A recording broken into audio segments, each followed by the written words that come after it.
Здравствуйте, друзья! Сегодня у нас на ремонте автомобиль «Газель» с карбюратором КАЗ-151.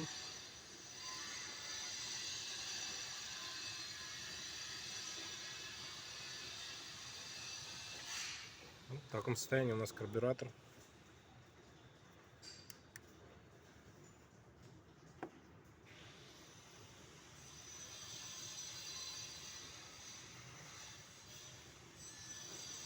Ну, в общем, с диагностики сразу понятно, что машина заводилась, работала на переобогащенке.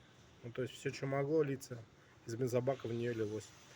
Сейчас мы это все поправим, настроим и подготовим машину к зиме.